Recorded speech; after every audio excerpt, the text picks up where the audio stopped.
What's up, Grassroots World? I'm Chris Logan, I'm Ernie Barber. and we are the Flagrant 2. Coach, what's going on, man? Hey, good weekend. Um, you know, beginning of AAU season started for the program this last weekend, so it was good. Lot to talk about. Lots of topics we can discuss today. Looking forward to that a little bit, and just glad we got off to a solid start. Only had two practices, so it's good start for us. Yeah, you're back on the sidelines again. Yeah, I mean, yeah, you never leave the game because we're obviously doing this, and you yeah, definitely keep up with the high school games, obviously, yeah, because you've got players that obviously are around all around the state. But yeah, then now you're really in the trenches, yeah. as they like to say. So. A weekend in Norman with the Pro 16 event that was at the Trey Young Center. Really nice facility. Really Yep. nice. Yeah, definitely one of the premier facilities I think in the country, and I think that that's only going to bring teams and Yep. further and further away as teams come and visit. They'll be coming back when they see that type of Yeah, facility. it puts us on the map in some ways. I know Solid Rock had four, courts, but this has got eight, and it's a first-rate facility all the way around. It's not just basketball. There's so much else you can do there, and Yeah. you got to see it Oh yeah. in depth. Yeah. But yeah, and then just the scoreboards and just everything is first rate there. Yeah. So I definitely expect it puts us on the map, and we're going to get big time tournaments. Moving forward in Norman for sure at that facility. So looking forward to seeing that someday, hopefully soon. Yep. I'm sure we'll play more events probably there. I don't know that we'll do them this year, but we'll see. But it was a good event. To kind of get us started for the year. Certainly we'll have some more events coming up that'll the competition will increase and improve throughout the year. So we're looking forward to that, and it'll be fun. Yeah, I mean, we were talking about it even off air for people that do what I do in scouting. When you get to the Division One level and a specifically high major, for what I've always had to do is you have to do a lot of driving. You got to go to Kansas City and you try to get in that area. Obviously, the DFW has been a hotbed for a number of years. So what I have to do is go down there a lot and go to Kansas City and try to hit all the regional areas to find kids because we don't always have enough of those in Oklahoma at one specific time. So what that center does, and we talked about it, is it's going to allow guys like myself now to kind of stay here and let the teams come to Norman. And I expect that there will be a lot of big teams from that area coming up here. I think that they've only had two events so far that are bigger, quote unquote events. Yeah, everything in Dallas. I mean, Dallas and Houston. Texas is where basketball is huge right now. You know that better than anybody. Yeah. I think those are the hotbeds from a regional standpoint to Kansas City, and obviously Kansas City's 5-6 hours away, and then Texas, Dallas, you got 3 hours. So we're kind of in the middle.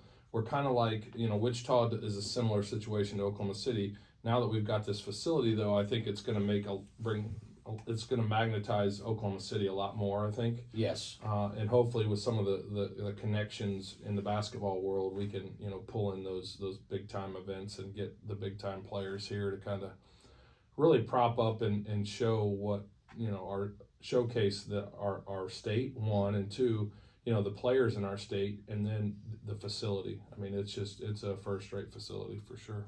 Yeah, no, I think that that's what it is. And I mean, bringing, I obviously like to celebrate every level of basketball. And I take a real passion in working with the guys from the D2 and lower.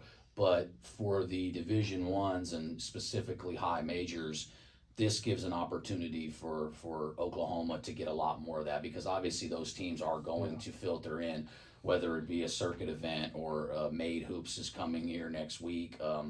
Things like that, and then the Pro 16 when they have now they have another event in Oklahoma City the next coming up. Is that in that same facility? I believe so. Are you guys even playing in that? We're playing in it. Yeah. Okay. If it's in Oklahoma City, we'll play in it just because we feel like, for one, why travel that weekend when we got competition It here? says OKC, but so Yeah. did this one, and I assume that it's probably Yeah, out there. I'm naturally assuming it's going to be. I mean, Yeah. if I know the people involved, I would think that that's Yeah. absolutely the case. Okay, so this weekend, we obviously got going there. The first game that I was at and watched live happened to have the road guys, and you were on the sidelines versus Southern Ties, the Pro 16 team, which I may start addressing this thing as the Pro 17. You might not call it that, but Rogue might need to be the 17th team. Actually, in my opinion, they need to add probably 8 teams or so, or something anyways. Yeah, I would say this, and Bearkoff said this best. It's one weekend, and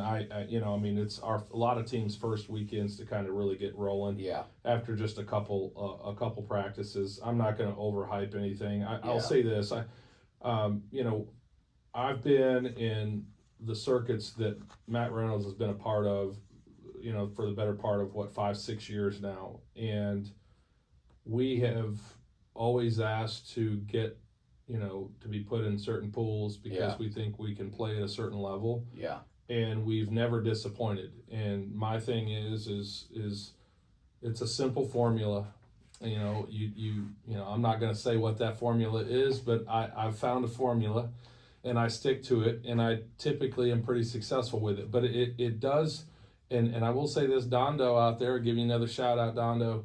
Dondo knows, he knows some of what that formula is. My point guard is incredibly important to me because I, being a point guard myself, remember, you poke holes and you see which one goes. And I found something early in that game that I realized we needed to do, and Destin executed it to perfection. And it was, So again, it's guard play, but all the guys on the team, did well. I mean, my big thing is, team defense and rebound, and the rest of it will take care of itself. We basically, to simplify it, we ran a motion offense. We didn't do anything dynamic offensively. Yeah.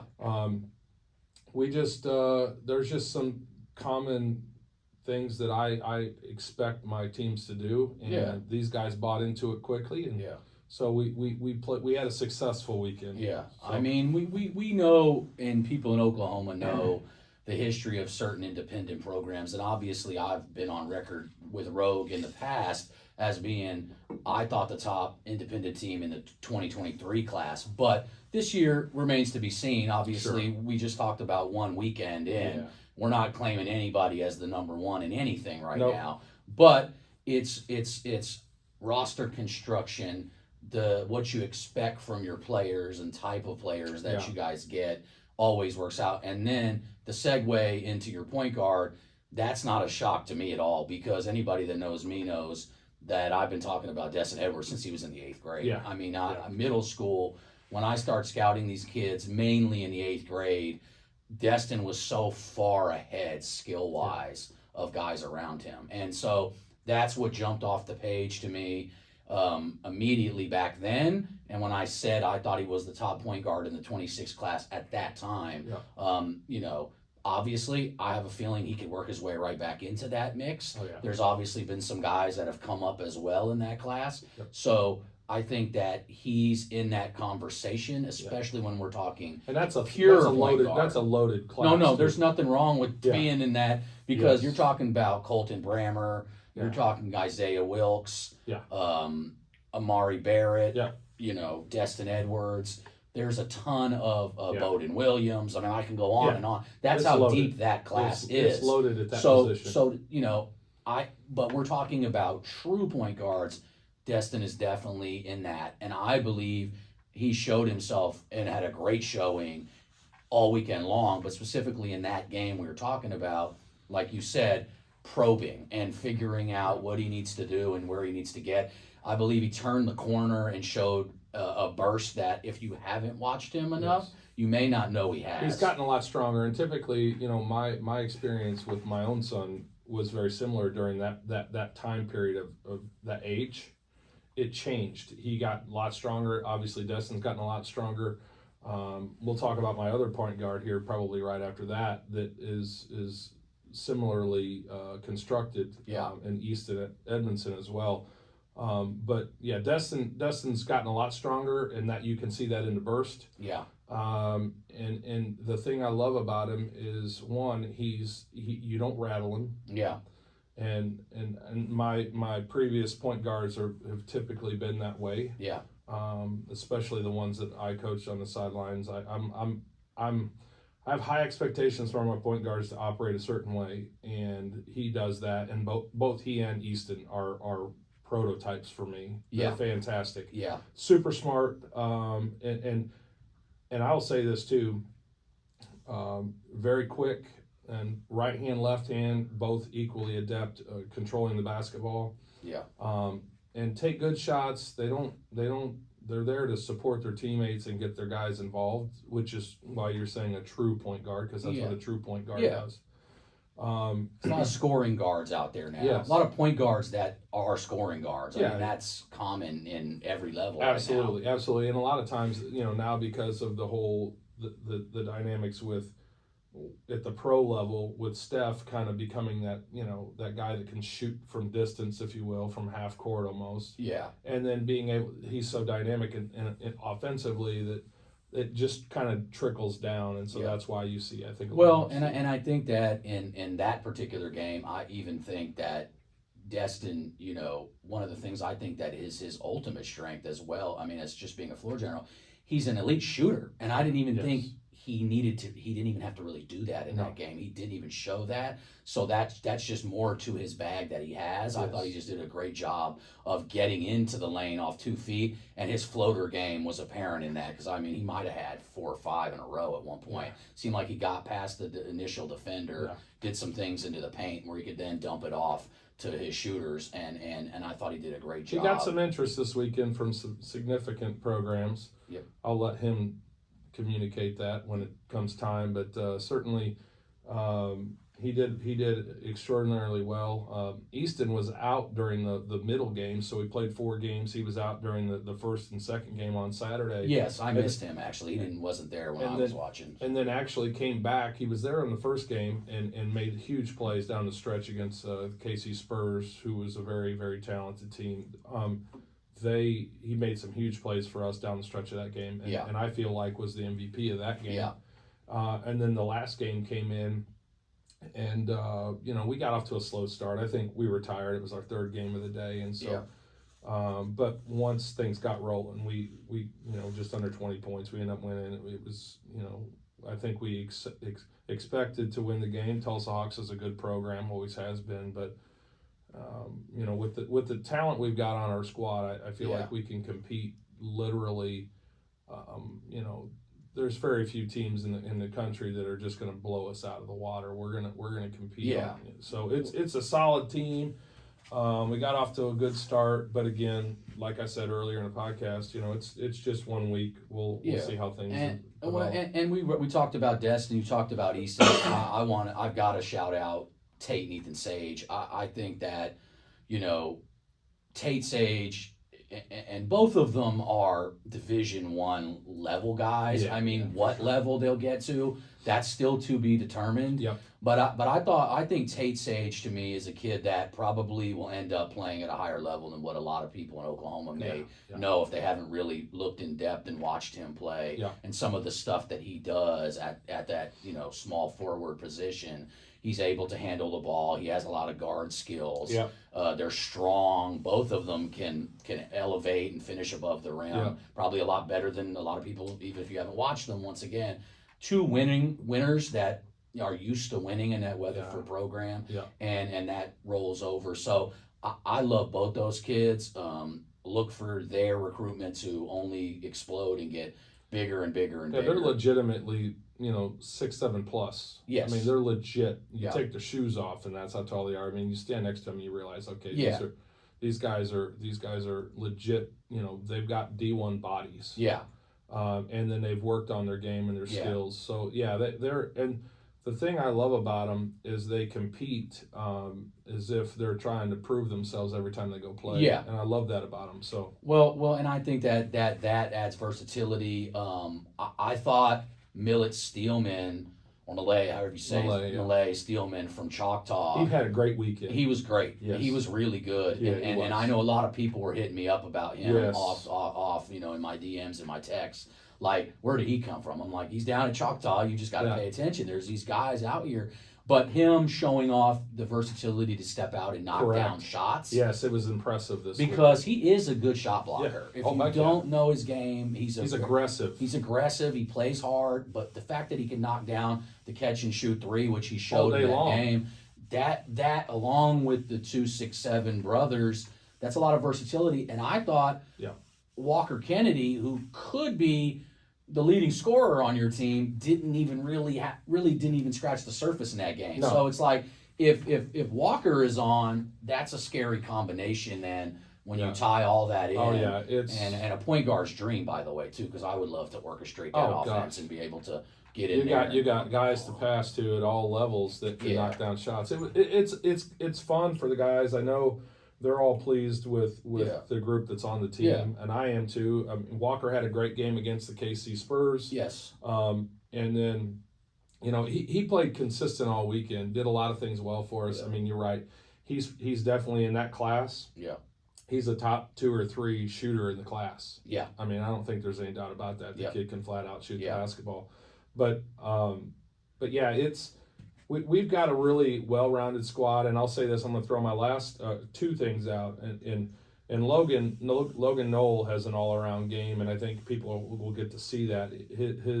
The things he did this weekend. I mean, he led us in rebounds. I mean, I pretty much expect that virtually every weekend. He's going to be the guy that leads our team in rebounds. I mean, he's just strong, and he goes to the boards with authority.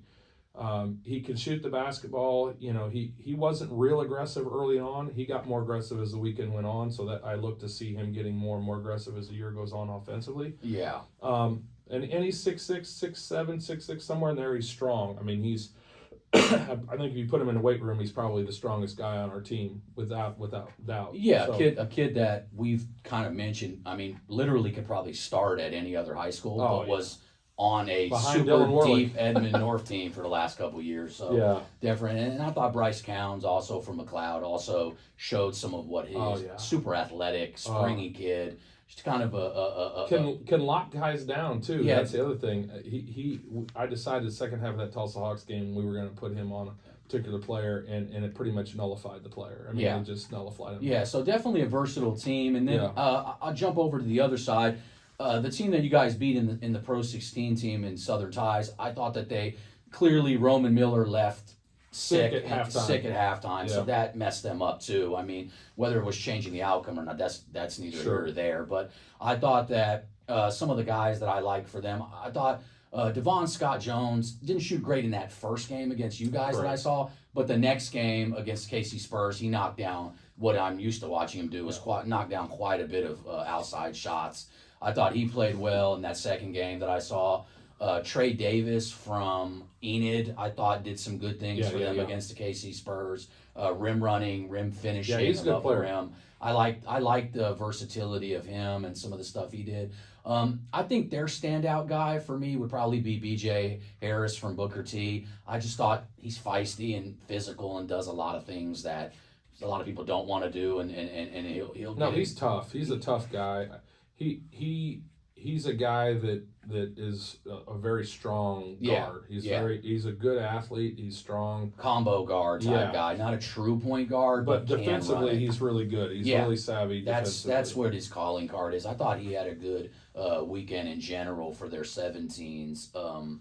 So some good things to take. Obviously, it's just the first weekend in, so you can only take out so much of it. But there also was some things I saw that will definitely translate for you guys and some of the other teams out in the into the next couple of events. I'd say this. I say that the couple things that I learned from that game. We tried getting Trey Davis in our stable last year. Mm-hmm. I felt like he would have been, a huge addition for us with what we had on. We would even played him up on the 2024s. We even considered it last year just because, just give him a little extra. opportunity to compete at a higher level. But Yeah. they've got some really good players on that team. I just felt like during that game, and I had this conversation offline with a number of people, and you and I even talked about this, is that I think they're point guard wise, that's a true point guard. I mean, Yeah. Devon is more of a two guard, a shooting guard. Yeah, he's absolutely. He's not gonna. He can handle the basketball. It's not, Yeah. he's got the skill set. It's just that's not his natural position. He typically is going to try to score the basketball off the bounce as opposed to dishing, and that's just not that he can't do that. He certainly can. It's just not a strength of his. When you talk about the guys that they have on that team, Yeah. they're just missing that element of that team. I don't think they need to make sweeping changes. I think they need to get a true point guard that really can facilitate and get paint touches. I just happen to have a plethora of them. I've got two guys that can do that all day long. And hold your breath. Don't hold your breath. They may be making a move to get a guy that will know Devon quite well and maybe be able to get him into. I know John. He's not going to sit on his hands, so I know how this works. We won't give away who those guys are. We'll let them announce it, but that may be coming soon. But overall, saw some good things obviously from you guys. Saw some things that they could definitely do, going forward. And some of the stuff that I like from some of their guys. Yeah, a lot of talent obviously on that roster. It's just pulling together. Yeah, they'll be fine going forward. That was one of the 17U games we obviously saw. I guess I would move into just some other teams and guys that I thought stood out to me. Team Oklahoma's 16U. I think they're really good. I think they I heard a lot about them. They're undefeated. They went 4-0 as well. Yeah. Hudson Height from Piedmont, I think he was the leading scorer for them. Average 18 points or so a game. Always liked him. Attacks the rim, athletic. Just a guy that if you watch him on Piedmont, he stands off the page. I love Evan Goodwin that they have from Jinx. Yeah. The shooter. I think having him being your second leading scorer says something because he can flat light it up. I mean, set all kinds of records for Jinx as a freshman. I think he hit 10 or 11 threes in a game. Yeah. Just a lights out shooter. I love him. And then TJ Williams, their big guy from Southmore. Yeah. Double machine. Yeah, he's a really talented player. He's one that sticks out to me as a difference maker for Southmore, I think, as they move forward. I really like him a lot. I like that team a lot. So I'll be definitely monitoring that Team Oklahoma 16U team. Southern Ties again. Their 16U team very well coached. Oh yeah. Drew Whitmire's team. What can I say? All they do is win. I mean, in the words of DJ Khaled, all they do is win. So they literally, it doesn't matter who they play against, where they play at. His guys play hard. They buy in and they play defense as. Sounds familiar. Yeah, it definitely does. So Jaden Hopkins was spectacular as always. I mean. Yeah. There was a dunk that he had landed on. They threw it off the glass. I mean, he jumped over the top of somebody. Like the guy was between his legs. He jumps clear over him like it was a dunk contest. It just went off back rim. Special kid. Elite first step. Elite athleticism. Yeah. As his perimeter shooting catches up with all that, sky is the limit for that kid. Defensively, he's really very good too. few people on earth have that level of athleticism. Yes, with that size, and it's quick. It's special. Quick twitch would be the definition of Jaden Hopkins. I think that when he, of course, his other two brothers are a little bit bigger. I'm believing he'll probably get there. And if that's the case. That's a possible high major guard. Oh, there's if that happens. His athleticism already puts him in that yes, conversation. And he's had Division I interest as of just last summer. They want to see that perimeter game and then how he manages, because at the next level, I mean, let's just say what it is. He's not going to be the man at the next level, especially he goes to high major. Yes, right. He could even have stars next to his name, and he's still not going to be the guy because you got a 22, 23, 24-year-old. Yes, that you're not ripping the position away from him. No, so because those are grown men. No, and when saying high major too, that could mean you go JUCO first before you get there. Yeah, we're not necessarily. But he's going to get there. There's no doubt about that. Anymore. It's hard for us to talk about a high major kid straight out of high school because those are going to become extinct. Yep. But besides a handful of if you have 5-6 kids in the 4-star country, and maybe. 5-star, and a couple 3-stars are going to make it into that Yes. mix. And the rest are going to go other Yes. routes. They're going to go to prep school. They're going to go to JUCO. Yes. They're going to go to other Yes. schools and work their way up. Work their way up, NAIA, and get It's there. a great point, because I think a lot of times we talk about helping kids and helping and promoting. Yeah. It's being honest about this is the new world, Yes. right? And so kids have always dreamt of, and when you and I were coming up, Yes. we dreamt of having playing a big game at the right moment and somebody noticing you, and then you getting a chance, and then they take risk on you that you'll develop into that player. Yes, because that's redshirt you and develop you. That's exactly what I was going to say. Is a lot of times, even when evaluating, or we give a shout out to a kid on social media or something I do, and I say that kid is this level. I'm projecting that that's the ultimate level, his ceiling level. Yes. That's where he'll end up at some point. If Not he keeps necessarily where he's going to be out of high school, Correct. which that will be the discussion I would have off of the internet. That wouldn't happen on social media. That's what people don't understand sometimes when they see some of this stuff. Is we're just saying this is the ceiling for that kid. He's a high major. He's that's a Division I forward. Well, yes, it just may take him 2 years of junior college to get to that level. Correct. And I think it's good to clarify that, because I mean we talk about these things all the time. You and I talk about them. You talk about them on social media. I say things, but that's what it is. It's the ultimate. That's where if things continue, they stay healthy and they continue to work. Yeah. And their game progresses as it has and we expect it to. Yes. That's where they're going to end up. And I think it's a good point, because a lot of kids coming up, you 27s and 28s and 29s out there that are listening, and your parents listen to the podcast, that's what we mean by that. So you may have to go a route through JUCO or prep school, or both. Go to prep school, then JUCO, and then play 2 years in JUCO, and then you end up where where you may have been 5-6 years ago. Maybe you got there out of high school. No longer happens now. So when I always tell kids we're playing the long game, that's what I typically mean. Is yes, your ceiling is Division I, but it's the route that you take. Maybe unconventional, or now it is conventional when we talk about that for most guys. So I think that's the case. And I thought Jaden Hopkins was really good, and I thought they've got some guys. Nehemiah Lawrence out of Allen, Texas. Pit bull, of a kid. Defensively, one of the better on-ball guys you're going to see. Not tall in stature, but plays bigger than he is, and he's strong. As an ox, as far as just the way he looks. Looks like he spends a lot of time in the weight room, but I love his game. Always have. These are guys that are staple guys on Drew's teams. And whatever they call the family or whatever, and now they're Southern ties. These are the staple guys that he brings back, and they know how he commands them to play, and they flourish in his system. So guys like him and Beastie and those guys, they're all bought into his system, and I love the way that those guys play together. So it's not it's they're not the biggest team, but they play bigger than they actually are, and they play the right way, so therefore they're successful. And when you're successful and win, team coaches will come and notice you. Maybe more than others. And that was this team that I've got now is not little, right? I mean, it's not. We've got a pretty solid lineup of guys that are bigger guys.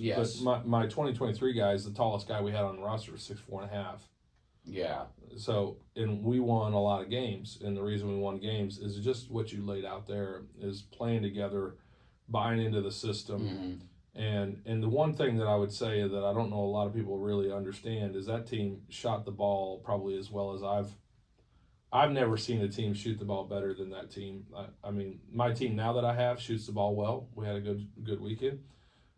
That team was off the charts shooting basketball. So if you got to run out, or we got an offensive rebound, a kick out to the 3-point line, and somebody's wide open, you just walk the other way. It's it's a free throw.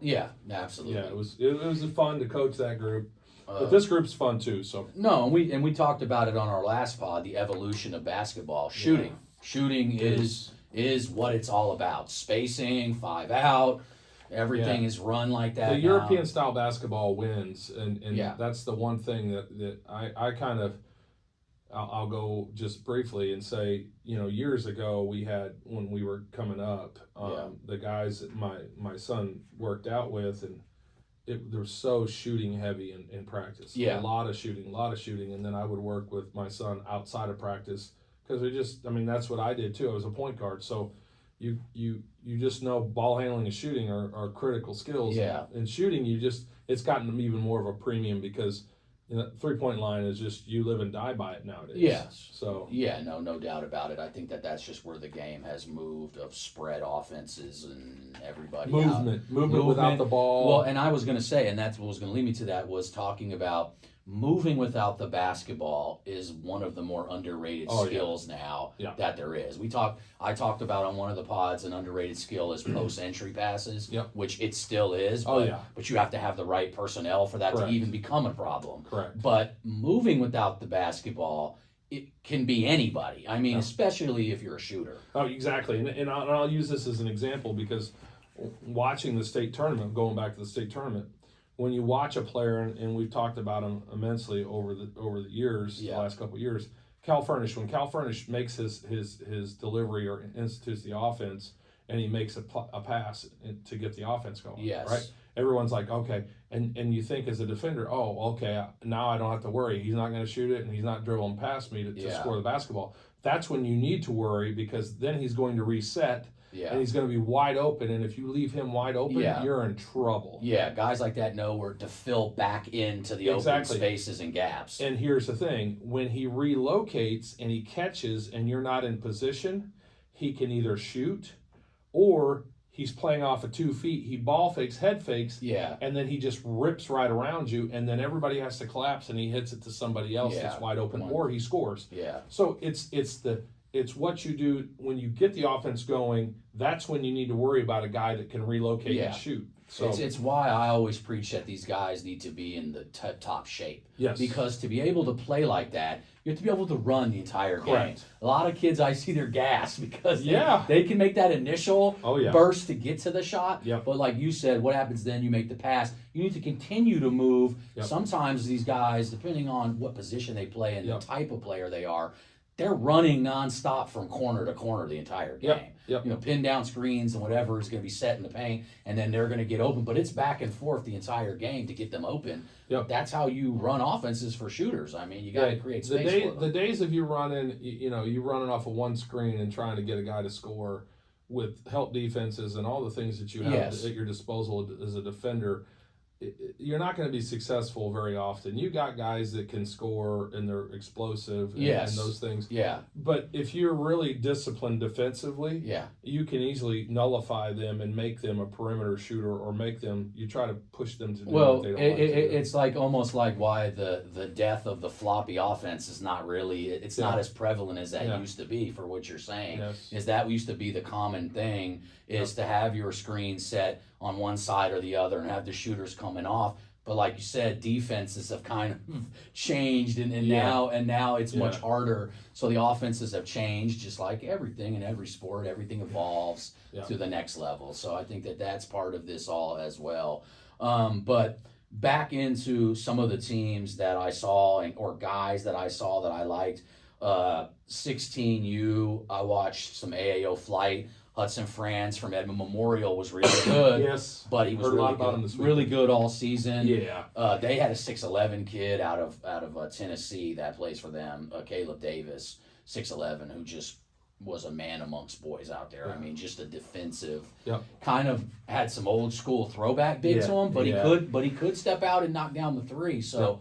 At that size, I mean, that gives him some versatility. Yeah, and he looks to me like he's still growing. He's young. I mean, he looks like he might have a little bit more in the tank. Might be a 7 footer plus soon. I thought he was good, so I like that AAO Flight 16U team.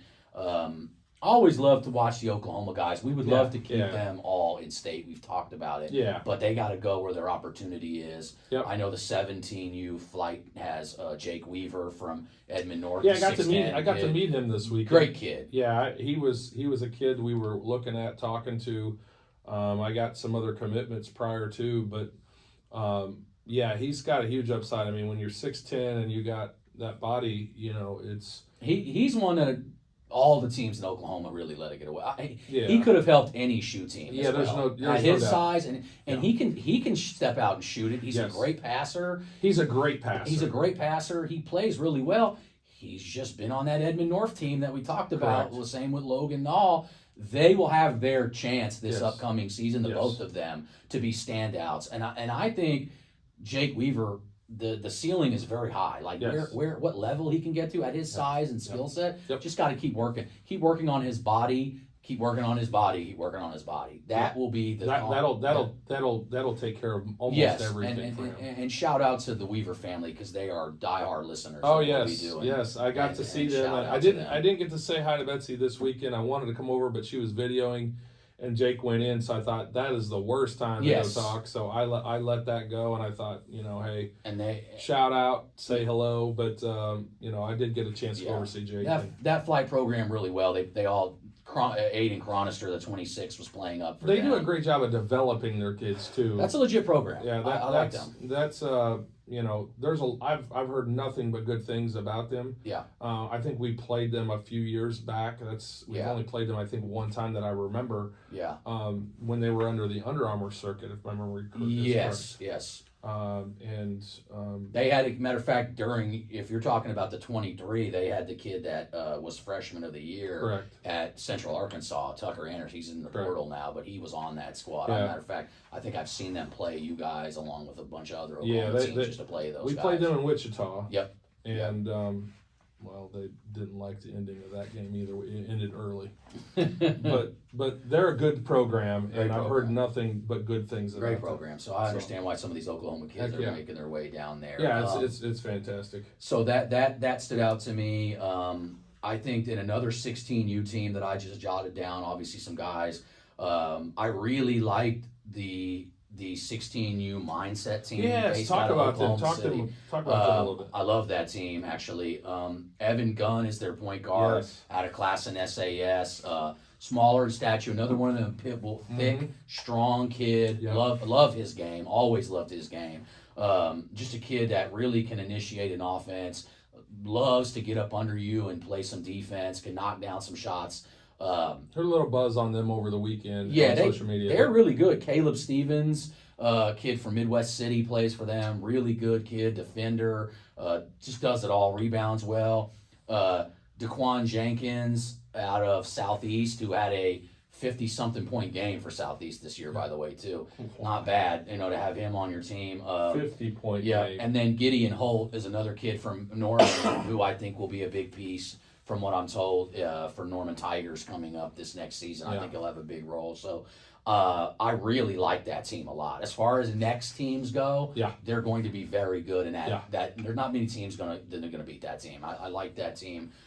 Shout out to the Mindset program. They always do a When you great build job. good teams, and then they're only going to improve, right? So No, they do a great job of finding guys that buy in, including last year's team had pretty much half those guys on Guthrie. So that'll tell you why Guthrie was good. Oh yeah. That's the kind of guys they look for. Tough guards that do it all. And I saw shout out to those guys. I thought they had a great weekend. 15U Southern Ties. I really liked what I saw from Nate Lyon, who we shouted him out on the last podcast. As I went to the Southern Ties training camp, he was a standout to me. Really a good distributor, in the mold of Destin, kind of that type of guy who's a real point guard. Yeah. Looks to get guys going first, good steals, good hands, shoot the ball. Like Checks him all up. the boxes. Played a lot of varsity in his first year as a freshman. That says a lot. Like that. If you're on the floor as a varsity as a freshman, you're legit. Yeah, I don't care. And he is. I really do like Nate a lot. I thought that the sophomore duo, Joey Folsom and Jasper Chavez. Yeah. Joey Folsom is like, when we talk about a kid, like I always talk about Amari Barrett. Yeah. Like, you can't keep the kid off the floor. They got court burns on their elbows and knees. They dive on the floor. Yeah. Joey is a kid that just spends his time diving all over the place. Loose ball, Joey's on that thing. So that to me. Joey Ball. Yeah, I love that, but I love how hard he plays, Yeah, Joey. So yeah. shout out to him. That's a motor, man. That's a motor. We talked about the motor before. And Jasper Chavez is 6'3", 6, might be pushing 6'4", long wingspan, finishes above the rim, plays above the rim. Well, then. Guys that will be significant players for Southmore next season. And both of them got varsity minutes as freshmen already, but it's going to expand. Me and you have been on the Southmore train. Yeah, no doubt about it. We're on that Sophomore train. 100%. So I like what I see there. We like them a lot. I think that those guys are going to do really well. Just some other guys I had written down. 16U Chaos Bruner, which is mainly a Tulsa team, Chaos. Fabian Harris out of Tulsa Memorial. Yep. Killer. I think he averaged in the high 20s or something like that points per game. Not a shocker. Seen Fabian with the Tulsa Hawks last year. Watched him most of his career. Kid is a gamer. Just a stud scorer. A combo guard. But bucket you need, bucket he gets. That's just the type of guy he is. He's one of the ones I had written down. Jamari Simpson from Team First. I really liked him. I always have liked him as far as overall. But I thought he's taken his game to the next level, literally. And what he prides himself on is stat stuffing every category. He doesn't have to get 20 or 30 points. He might get you 12 points, but he gets you 6, 7 assists, 7 rebounds, couple blocks, couple steals. You can win with guys like that. Winners. I love him. Love his game. Got to talk to his dad who's coaching that team. Good people out there in Tulsa. So those were just some of the guys that stood out to me. I'm definitely going to be interested to watch these teams and obviously how they develop, because we talked about it's early on and kind of what happens as they go along, and also as the competition gets a little better. That would be my only knock in that tournament was the scheduling. It seemed like outside of a few matchups, they didn't really have the teams evenly matched. So I would have liked to play in both the Pro 16 teams in that tournament and play AO Flight and Southern Ties. I think that would have been maybe moving one of the teams that we played over into something else and been able to play them. That would have made it better for us. But it and this is the thing. It's good for your confidence to win 4 games, play 4 games, win 4 games. But that's really not the point this early in the season. The point this early in the season is to figure out, get guys to play together, buy into what you're trying to do as a team, play together.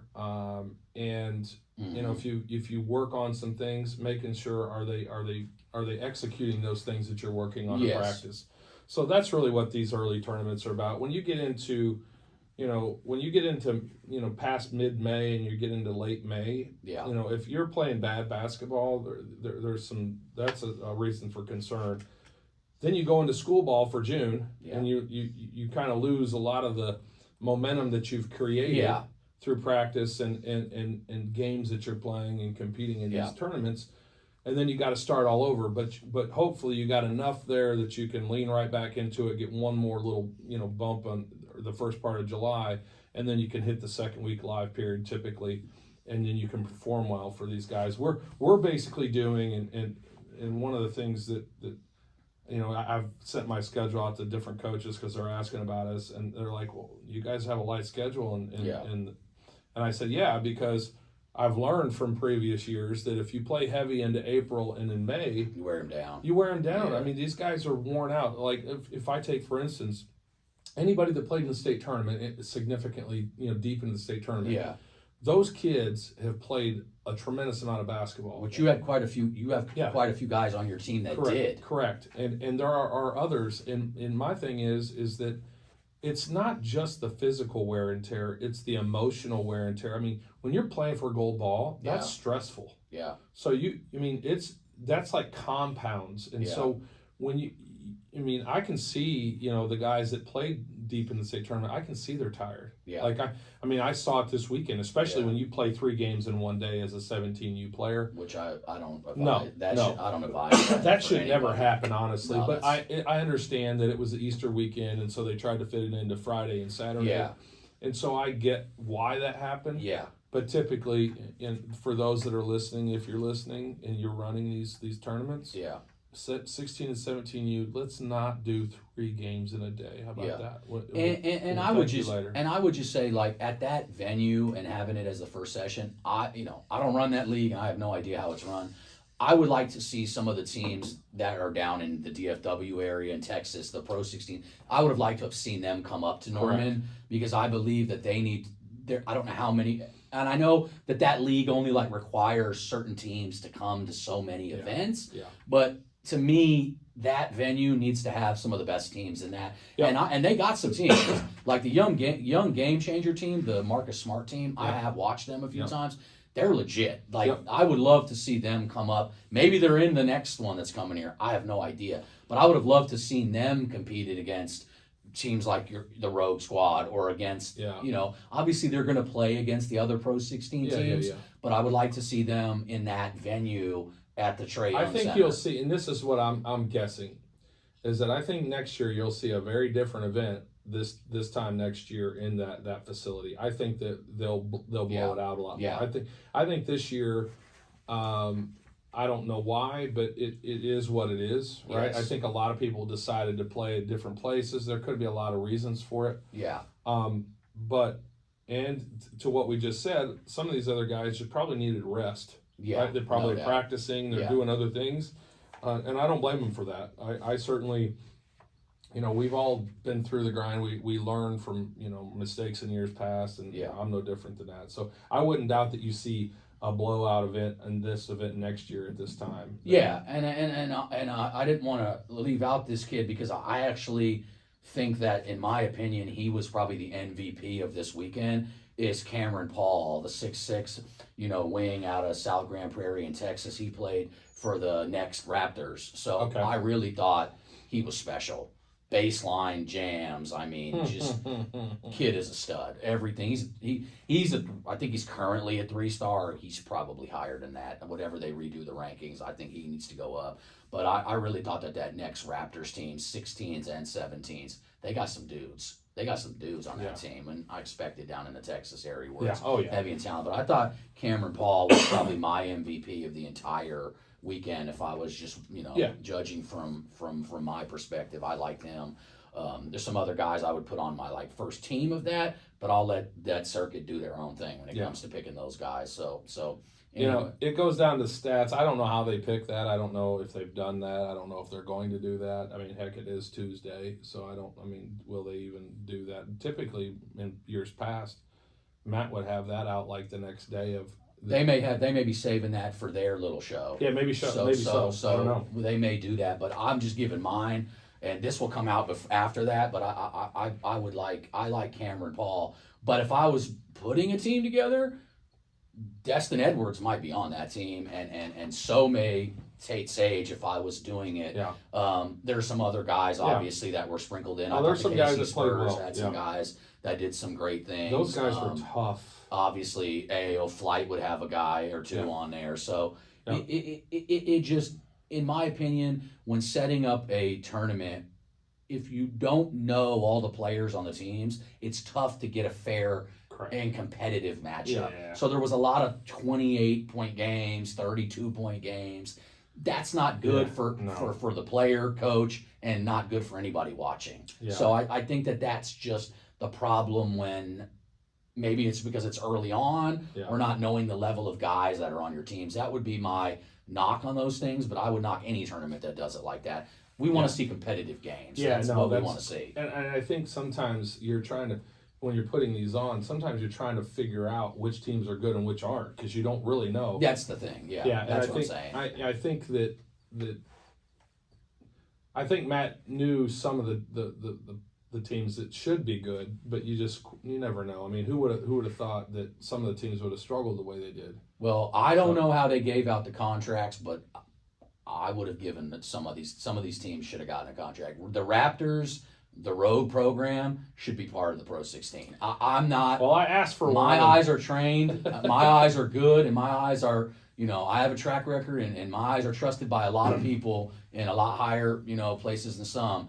And I saw what I saw. Those two teams would be definite teams that should be, obviously it's not going to matter for this season because it is what it is. Yeah. But I think those teams definitely could be playing. I had conversation earlier in the year about it, and it was already decided, and I said, that's fine. And he said, well, go win basketball games, take care of everything else. And that's what we're going to do. So, as long as we get a chance to play and prove, this next weekend we're going to do a circuit visit down in DFW. Yeah. And there's some EYBL teams, some teams across the country out in the Northeast there. Looking forward, there's some big matchups. Yeah, there's some big matchups there, and so I'm anxious to I don't care about it's, and I say this to parents and other people that I talk to, is when you get to 17U, it's about scholarships. Yeah. It's yes, you want to win because you want to prove that you're a good team to play on certain courts during live periods, or get maneuver where you can get to play against the best players, and you can either show your guys either you're ready or you're not, but they're playing for scholarships. Basically, it's that simple. So you want to win, so that shows that you're a winner, because coaches at the next level their livelihood is based off of you. No doubt. So they want to know they've got a winner. So you got to win, but it's really about just showcasing their abilities and getting them that scholarship. For me, as a 17U program this year, that's all I'm concerned about. When it really comes down to it, are we playing the right way, and are we do things the right way? So that way, I build it based off of what I see them having to do at the next level. Yeah. And if we're winning and they're doing the right things, that's going to project well for them to coaches and give them the opportunities. Because at the end of the day, school's not cheap. Yeah. And all these guys want to play to get their school paid for. Yeah. And in 4 years, for 99.9% of the players, the ball stops bouncing. Yes. So that's really what it's about this year. And so this next weekend will be, I think it'll be another good test for the guys. And I don't care if we go 0-3 or 0-4. Yeah. If we play good basketball and we get beat by you're getting better. You're getting better. You're getting better in the long run. Exactly. And there is some big matchups. I know Southern Tides, they're going to have to bounce right back because they got Houston Hoops. Yes. They've got some EYBL teams they're going against. There's some big matchups. Team Trae Young is in this. I know the Grind Prep team is in this. So there's a lot of Oklahoma teams that are getting down there, and we'll get some action against some of the regional.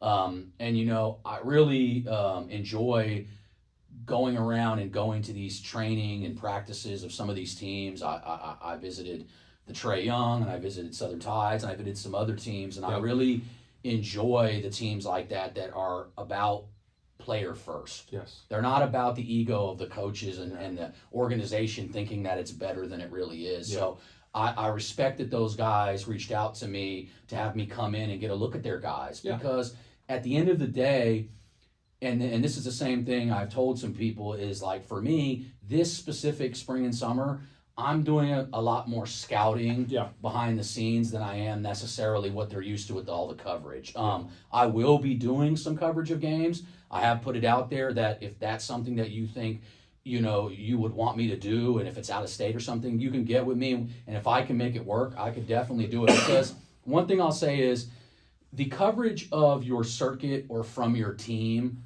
only goes so far. Yes. Because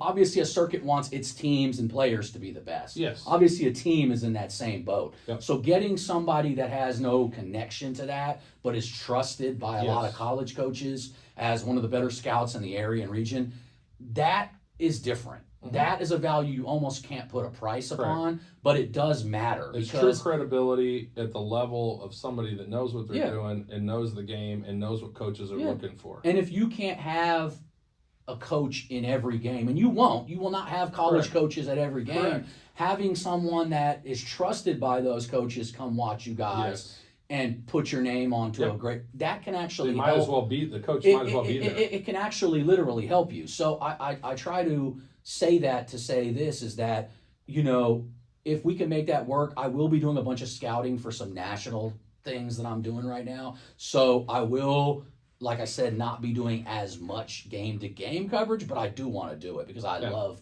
getting the kids as much exposure as they can. So I just wanted to put that out there that if teams or players, but specifically teams, if they think that that's something that can help their guys, and I know because listen, my inbox stays flooded with, hey, we went to this so and so and no one talked about us. Well, this is your option or your opportunity to try to maybe get something, if we can work it out, of someone to go with you guys and help out. Because when teams from Oklahoma travel outside of Oklahoma, you may get talked about, you may not. Yep. So it's just, I'm just throwing that out there, that because I get a lot of messages.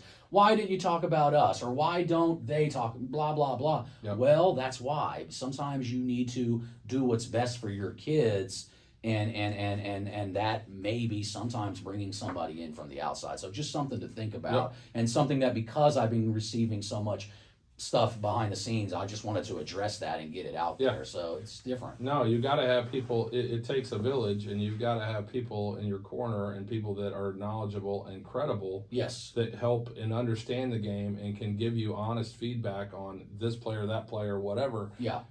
Because coaches are going to ask. Coaches reach out to me, but they know I'm a coach of the team. Yes. So they know, of course, I'm going to say things positive about my guys. That's just part of it. The one thing I will say is, and I think the better coaches do this, they're also critical, and they can tell honestly, hey, this player does these things well, but he has to work in these areas to improve. Yeah, I think you're absolutely right. And that's when you do that, coaches will get to go, hey, look, I respect him and his program. Yes. And I will tell you, with our program, we have a lot of coaches that come from the same programs over and over again, come to our program looking for players because they know what they're getting. Yes.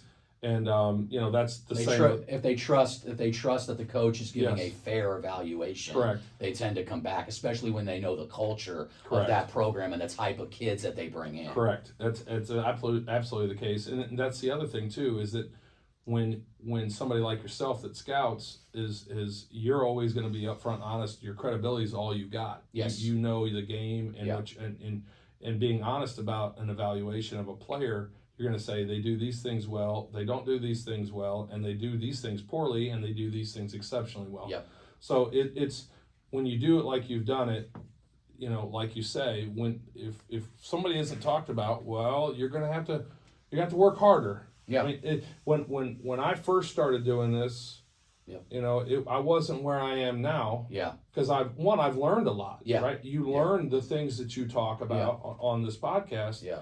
And you just build and build and build till you understand, oh, this is how that works. Yeah. Or I need to do this. I wasn't doing this. I need to do this better. Yeah.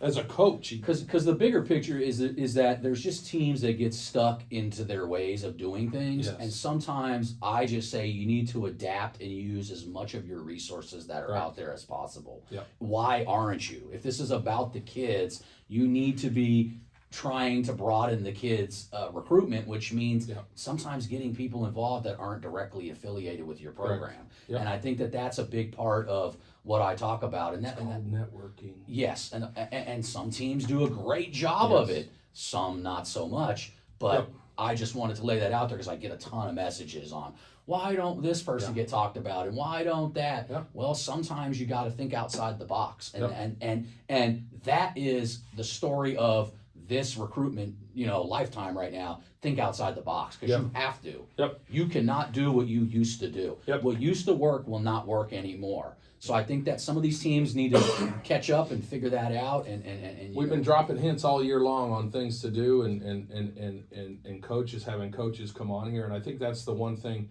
And I know a lot of people, when we have the coaches come on, people may not be as interested sometimes. Not everyone, but sometimes. Because we're not talking about Jimmy or Joe. Yes. During that. Yes. But my how I would combat that is what if you take away and you listen to what we're saying or the coaches are saying. More importantly, the coaches, because they're coaching at the college level. Yep. They are telling you what they need and want and how they go about doing things. I would go back and listen to those podcasts. Yep. If you haven't listened to the podcast where we have Coach Barakoff on or we have Coach Rowe on or listen to those, because there's a lot of gems in there, and people overlook that. Absolutely. And it, you know, it's gold if you just listen to it. Yep. And the other thing is, you know, you network with those coaches. They show up at gyms. They're in Yeah. JUCO, and they don't have some of the ties that maybe a Division I or Division II coach has in terms of live periods and dead periods and all that. Yeah. It's less restrictive Yeah. to recruit. But I would just say, you know, I would be reaching out to coaches. I'd be making connections with coaches. I would, if I saw them in the gym, I'd be sitting there talking to them. Yep. You know, I mean, they're one person, so you don't want to take all their time. They've got to mingle and do their thing. But, you know, as players, I mean, and I told my son this years ago, you need to, if you see a coach in the gym, you need to go up and introduce yourself to him. Yeah. If nothing else, even if he doesn't know who you are as a player, he'll Yeah. remember that one kid that introduced himself to me.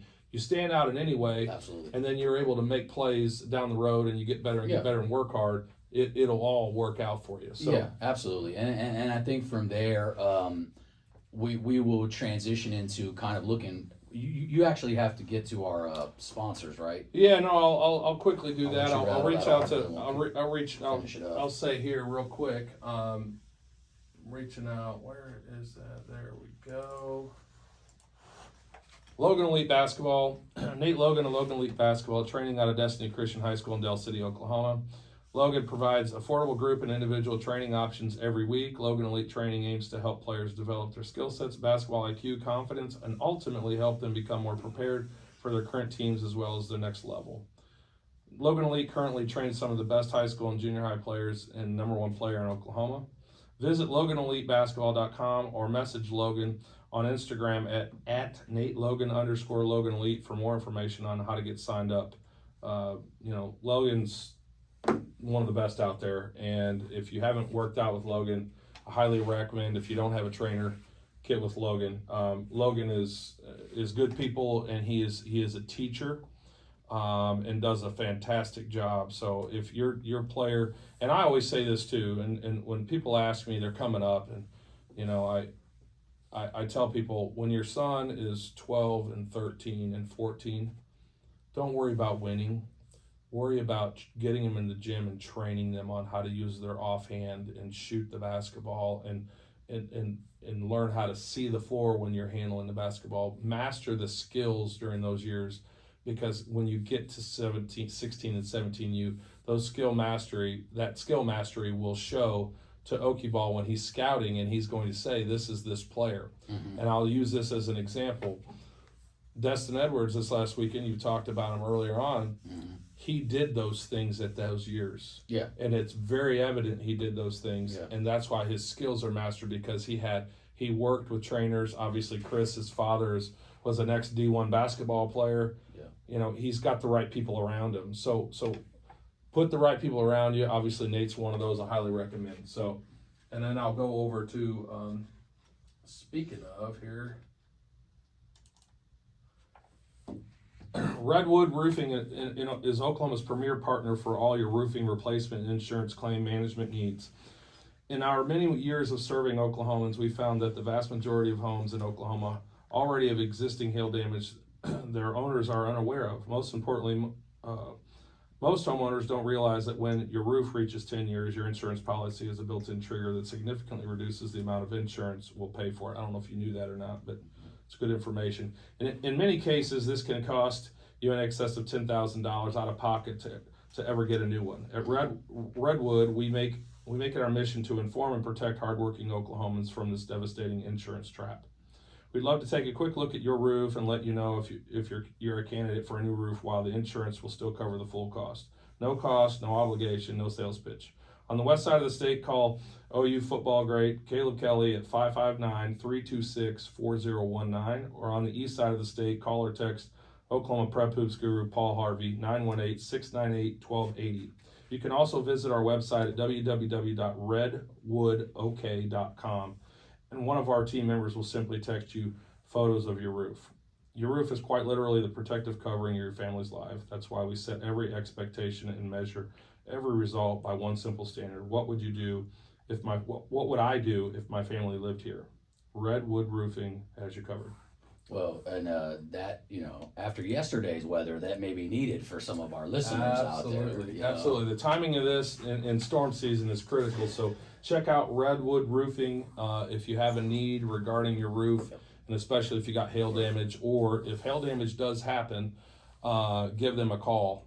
East and West Side, we gave that. If you're needing more information on that, just DM Chris or myself, and we'll be happy to get you in the right send you in the right direction. Absolutely, and obviously we're also looking to add more sponsors. You see that we're getting companies that trust us and see that our audience is growing by the day.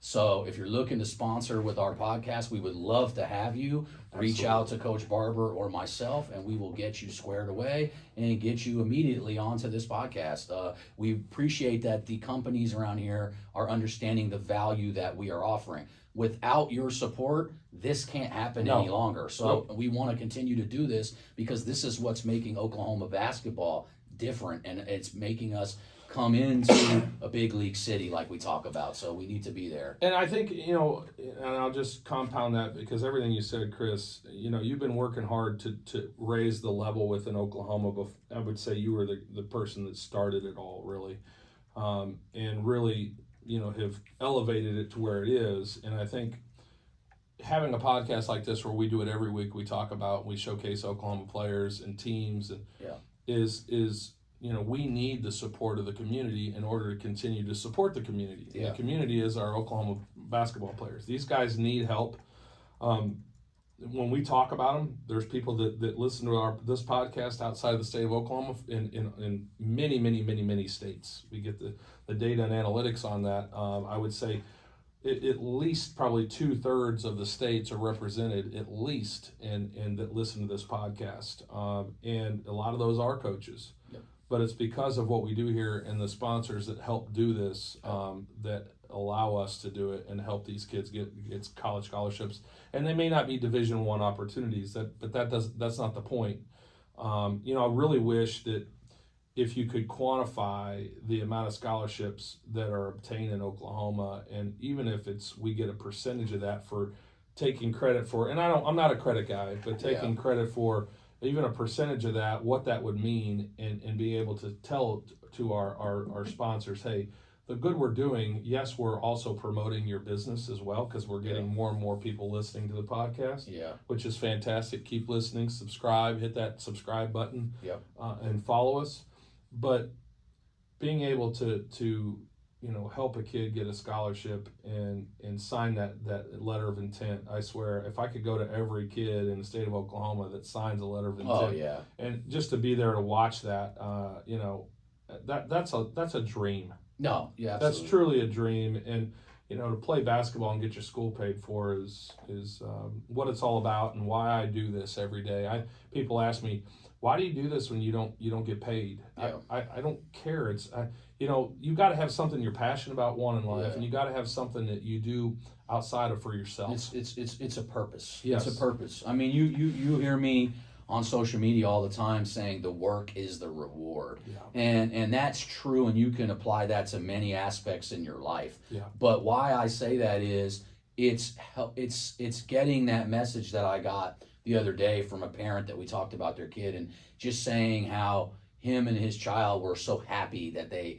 got talked about. It's that kind of stuff, and that a coach reached out to them because they heard that's the stuff. The work is the reward. The reward is the satisfaction of helping people. Yeah. And that's what we do here. But not only do we do that, what's different from others that may be trying to do what we do and things like that is we have a background in what we do. Yeah. Former players, coach, scout, you name it in the basketball sector, and we tried to do some form of everything in it. Yeah. Like that's what we pride ourselves on is being as knowledgeable as we can. But because of that, like we say, you can get your information from anywhere, but who and where you get it from matters the most. Yeah. And where coaches are going to come to trust that is what we pride ourselves on with this podcast, is literally trying to help. And just like I do with my platform of Okie Ball, is trying to help as many kids as we can, because that's the calling. And that's the gap in life that I feel, and that's the gap that you feel. Yes. So the older you get, you realize what's like my purpose. well, I need to fill this gap. Yep. And the gap is helping people Yep. and helping these young men where we once were, Mhm. and maybe we needed that help. Absolutely. Now we're trying to provide them. And with I it. more than needed that help, and Absolutely. in any way possible, and didn't know how to go about getting it, didn't have the access to get it. And so now that I'm in a position in my life that I've been blessed to do these things, it's an easy yes for me. Yeah. I do it and look forward to it, quite honestly. So it was a fun weekend. Looking forward to next weekend. And yeah, so I was just going to say we got the duel in DFW, the circuit this weekend. Following weekend, Made Hoops is making its way to the Trae Young Center, which they'll have Team Griffin and EYBL teams will be all involved in that. So that'll be something that's different. I don't think the 17U Griffins have played in Oklahoma ever, or maybe it's been a long time. I can't remember. I can't remember. So that'll be interesting to see. I heard the 16s might have been giving the 17 some work behind closed doors, but I have eyes and ears everywhere, so you never know. Stay tuned. Okie Ball, always listening in. But anyways, you heard it here first. But anyways, we're looking forward to checking those guys out and seeing all these tournaments coming up. We appreciate you guys. If you don't follow us, make sure you do on all your social medias. Yes. Spread the word about the Flagrant 2 podcast because we really appreciate it, and it does matter. Thank you, Oklahoma. Peace. We're out.